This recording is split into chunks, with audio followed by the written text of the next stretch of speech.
Hello everybody, welcome at the Know-How stage. Wonderful that you are here. Our next topic, course correction and growth, how startups scale sustainably. We had 3 speakers planned for this session, but only 2 will be here because Amy from Artnight is sick today, so she called and told us she couldn't come, but it's fine. The other 2 speakers are here. Mareile Wölwer is here, founder of vetevo, and also Stephan Schubert is here, the general partner from STS Ventures. What we're talking about, vetevo and also Artnight, who won't be on stage today, went through very intense growth phases, and then they stopped that trend and they deliberately turned around. Smaller teams, clearer strategies, and focus on being profitable. But shrinking a startup seems like kind of a setback. And we want to discuss if it really is or if it is a good strategy. Stephan adds the investor's perspective. He's also invested in Artnight. Please warmly welcome Mareile Wölwer and Stephan Schubert.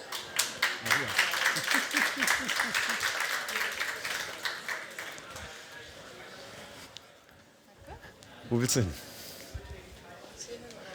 Lass mal so rum, dann kann ich mit dem Mikro besser. Ja, danke, dass du es geschafft hast, Mareile. Wir haben entschieden, das in Deutsch zu machen, weil es, glaube ich, auch alle... Ist irgendeiner, der kein Deutsch versteht? German? Or we have to go to English so you understand it? Well, if I'm the only one, then feel free to go in German. Anyone else who does not understand German? 2. Okay. Well, then let's do it in English. That's just fair. You're 10% of the crowd, so... Okay, so the idea is, we often see startups that are in fundraising mode. And if you look at business schools today, what we teach students is writing pitch decks and raising money. And we have the most prominent KPI in the German ecosystem, or the VC ecosystem in general, is how much money did you raise? And founders are spending a lot of time raising money, and raising money means dilution, and raising money means you have to invest a lot of time in that. And every once in a while, and in these times this happens more frequently, these funding rounds just don't work. And then we see founders who have the choice between either finding a way to get their company profitable or fighting for insolvency or liquidating the company. And in many cases, we as investors, STS Ventures, we feel that this is not necessary. A lot of startups just have a lot of costs on their back and just spend too much money. And today I wanted to present you 2 cases. Amy, who unfortunately cannot be here today, and I'm trying to replace Amy, but I think Amy is not replaceable. If you would see her here on stage, she has this wonderful smile, just like Mareile. It's a pity, but I will try to take the position or the story of Amy and then compare that with what you guys experienced. Every once in a while, we have these startups that actually manage to get a real turnaround and to question, is it necessary to have 100 employees, or can we do the same revenue with only 20 people? And we have 2 examples here on stage today who actually succeeded in doing that and found out we can do it with much less people, we can do it with a much smaller office, we can do it with much less marketing and still have a successful company. And that's what this session is about. And maybe introduce shortly what these 2 companies are doing. Now, Amy is the founder of Artnight. Artnight is offering painting classes offline. So, you subscribe for an event and you go into a bar or some other place, a restaurant, and you will find a crowd of 10 to 20 people and a teacher who helps you during that night painting your own oil painting on canvas during the night. And you finally go home with your work, with your own painting. This business made 10 million revenue profitably before Corona. So pretty impressive growth. Now, during Corona, of course, they couldn't do these events. They went down to almost 0. After Corona, when we got to know the business, they had 4 million in revenue, and they were burning 3 million cash. And that's the situation we come from. But first, Mareile, some words, what are you doing? Vetevo, what's your company idea? Yeah, like roughly 8 years ago, I founded vetevo. We are a medical laboratory. This means each day we get hundreds of samples, in our case from dogs, cats and horses, and we analyze those samples. We do this in a D2C model, so the pet owner directly orders like a test kit in our online shop. The test kits comes home to the pet owner, he collects the samples and sends it back to our lab, and then he immediately gets the result via email, so he does not need to go to the veterinary anymore to get something analyzed. And yeah, as Stephan already mentioned, we also had funding in the beginning, and we grew and grew and grew. I think we also had a loss of roughly 400,000 euro per month. And then we wanted to do our next funding round, but we didn't get any funding, so we had to change our path and go on profitability. Yeah, and that's actually the situation when we get to know Amy. And we looked at the company, we said, you have a great product. I mean, you made 10 million revenue with that. That's pretty impressive. It's not high tech, but it's very scalable. The way she organized it was very impressive. But if we look at your employees, she had 100 employees at that time, and they were spending 150,000 euro in performance marketing per month. We did an analysis, we talked with probably 50 of the 100 employees, and we talked especially to the marketing team, and we came to Amy and we said, we will invest in your company and your team, but there's two prerequisites. One is we cut marketing down to zero, because no one in your company can explain us what actually is the value of these 150,000 euro. They had customer acquisition costs and all these KPIs, but nobody could tell me that this keyword on Google actually generated this revenue.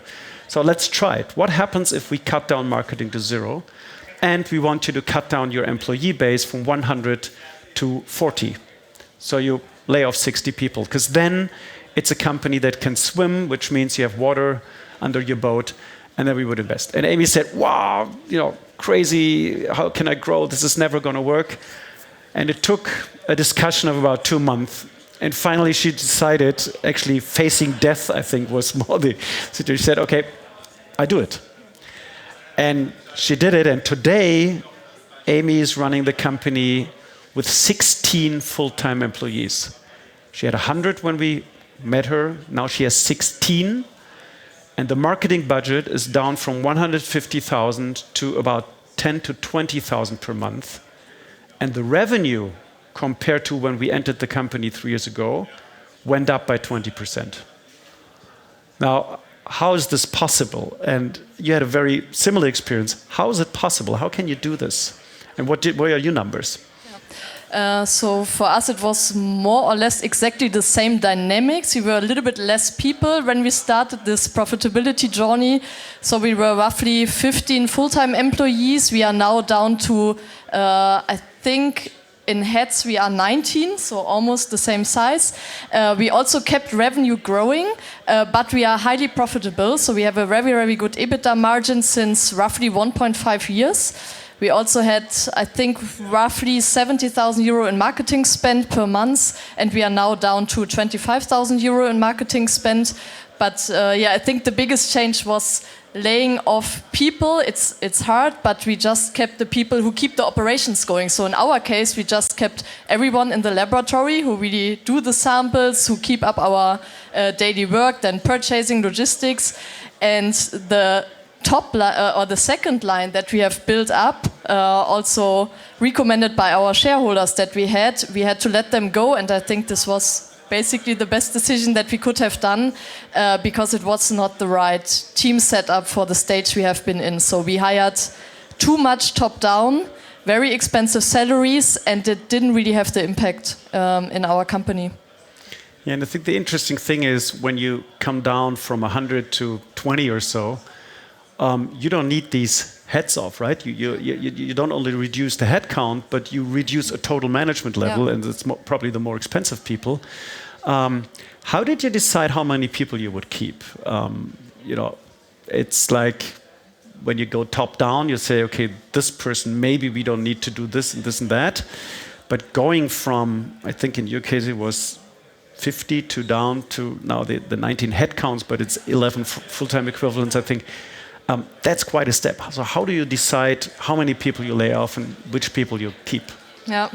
We did it quite rational, I would say. So I know during university, I also studied at WHU. I was not a big fan of all the finance courses, but during that pass, I highly went into all the financial analytics that we have done. And what I've created is that I had like a target P&L, and I matched the target P&L with the P&L that we had so far. And I talked to the team and said, hey, our target P&L shows that salaries in percent of revenue should be maximum 30%. We were at 58 or 60%. So we sat down and said, hey, we now need to get down to the 30%.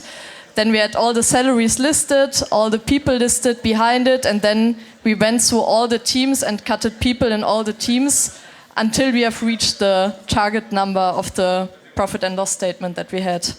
So that's more like a design to cost approach. You know, how much can I afford? Instead of saying, do I need to do this and that? You can say, I can afford X amount of money. Yeah? And that means I have to find a business model where I run the company with this amount of people. And for Artnight, it meant that we actually closed down 3 countries. During Corona, one solution was going from Germany to UK, to Switzerland, to other countries, and starting new products. Instead of just painting, they offered shake nights where you could learn how to make a cocktail, bake nights where you could bake together and stuff. And we cut all that down. We went back to the basic business saying, the most revenue you make is Germany art nights. And that alone allowed us to cut a lot of people.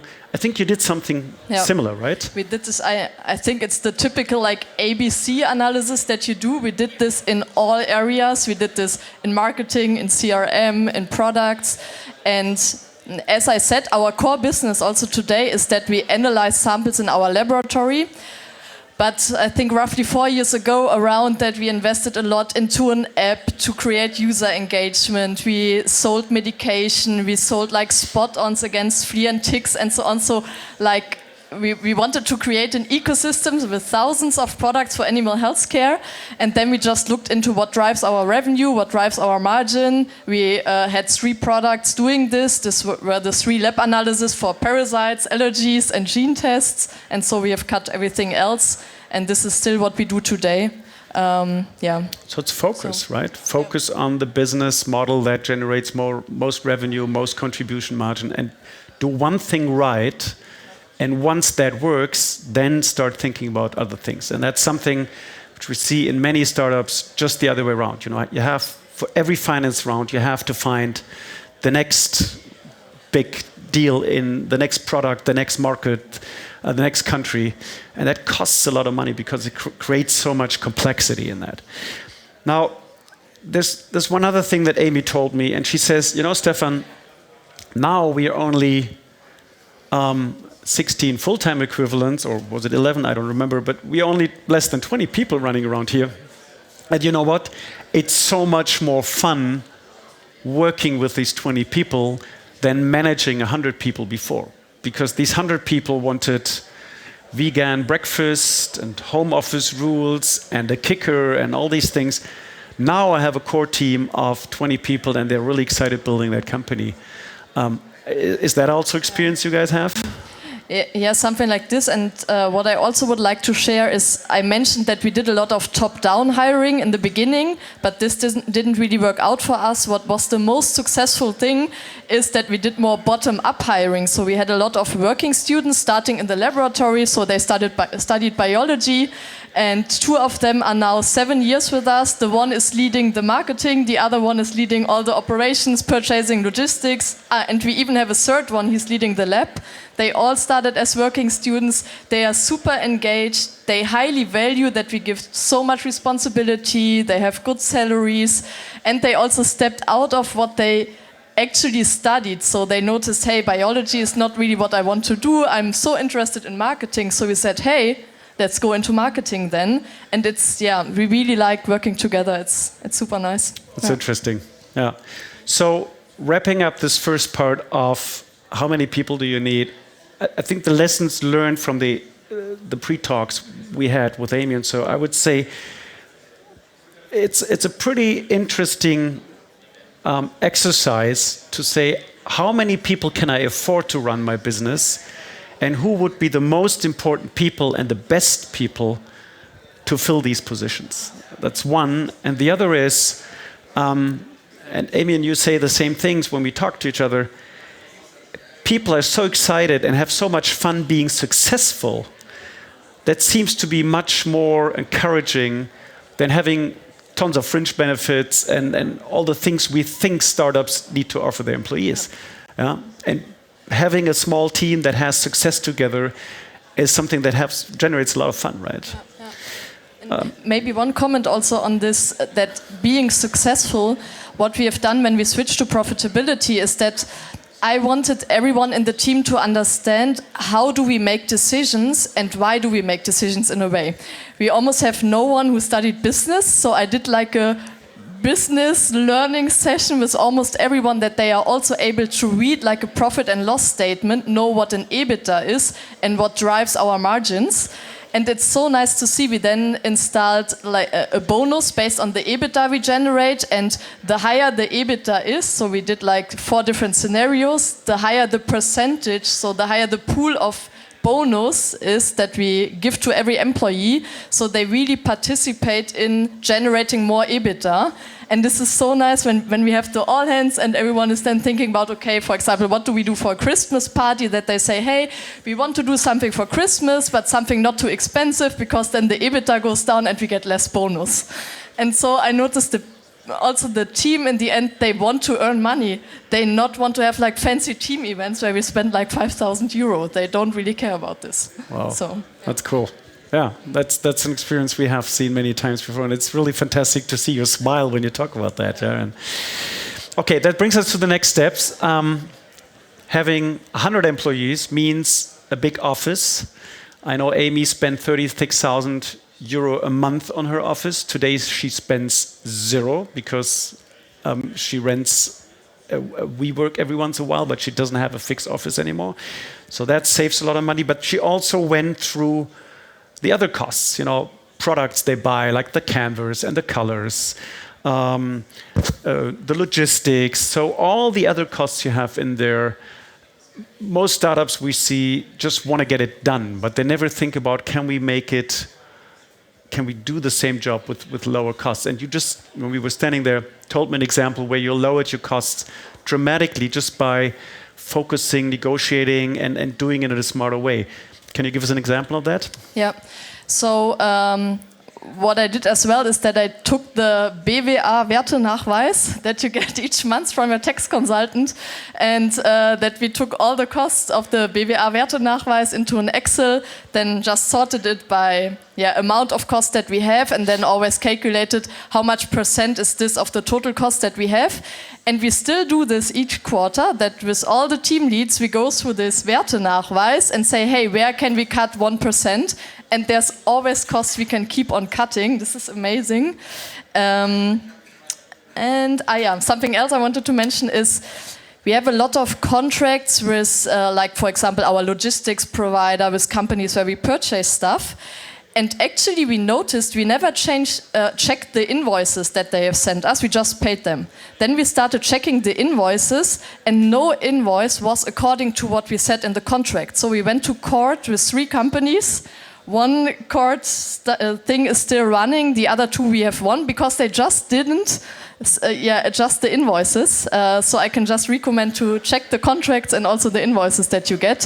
For one thing it was 250,000 euros, so not a small number. Yeah. So there are many other costs in a company you can manage. Yeah. It's not just the employees. And you mentioned this one example where you, for each test you did, you paid a certain amount, but then when you collected tests, you actually lowered the cost by 90% because you could more efficiently use the labs, right? Yeah.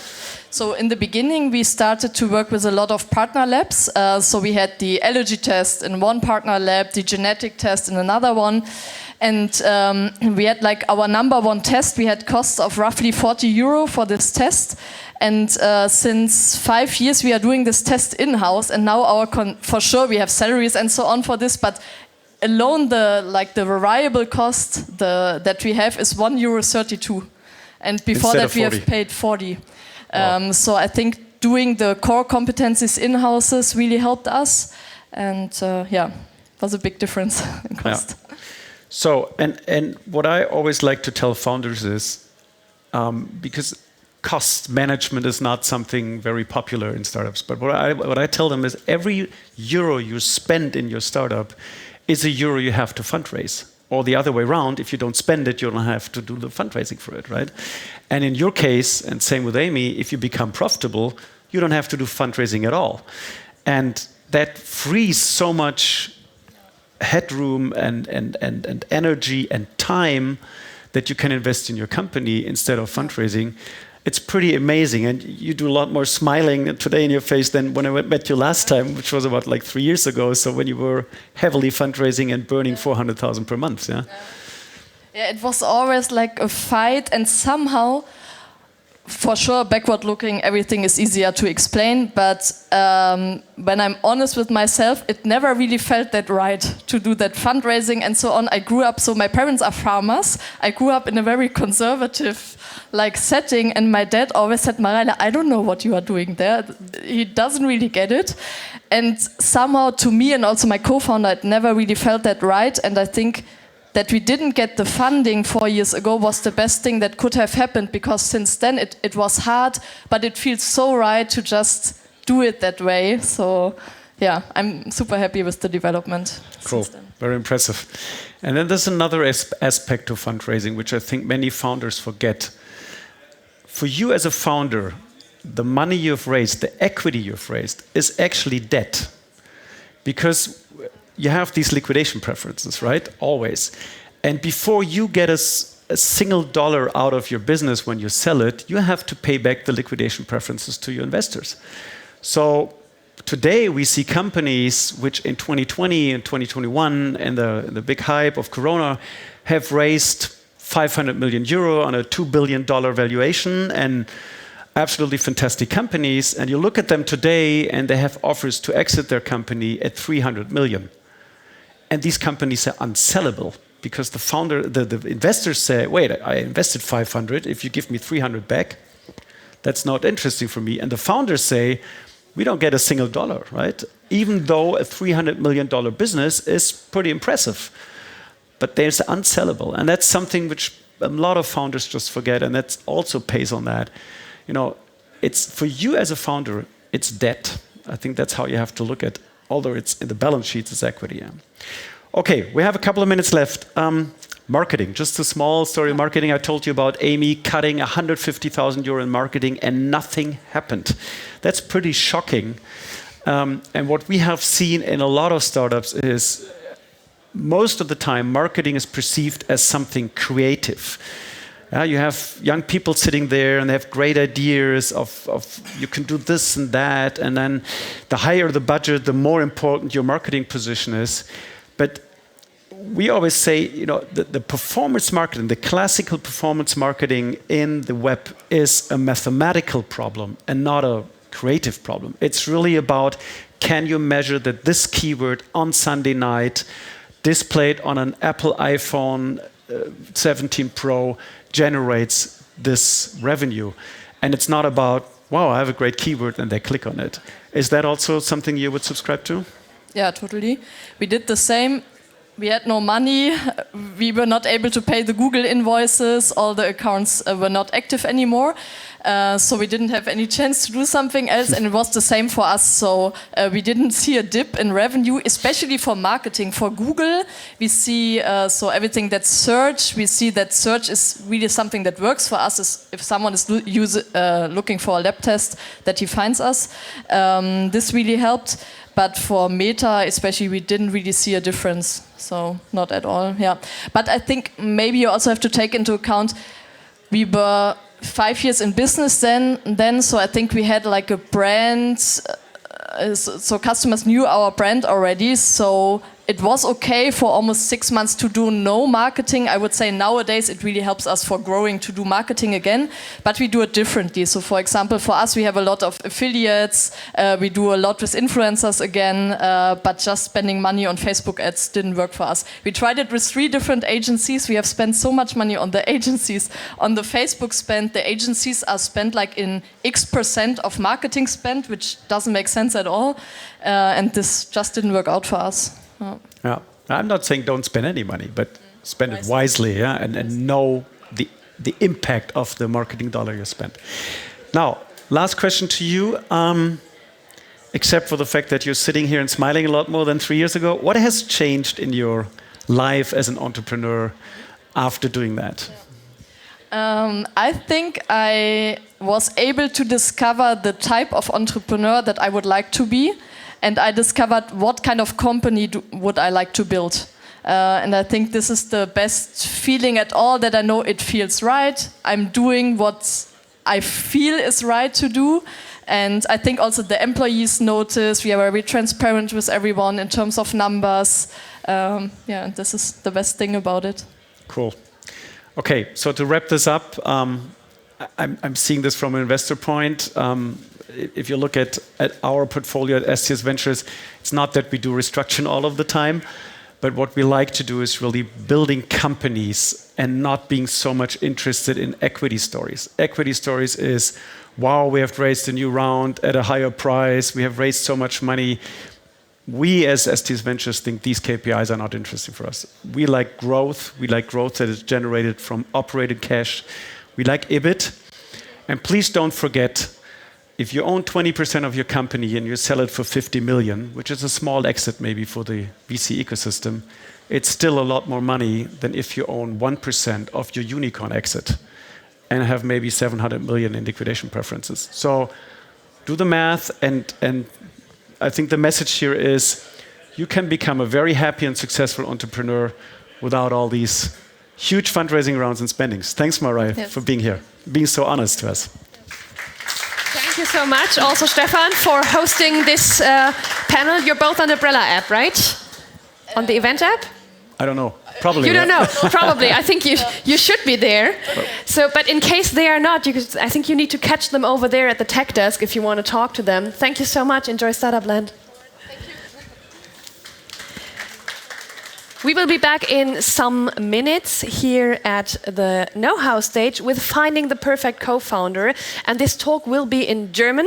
Der nächste Talk wird auf Deutsch sein. Wir sprechen darüber, wie man den perfekten Co-Founder, Mitgründer findet. Wir sehen uns hier in 3 Minuten. Bis gleich.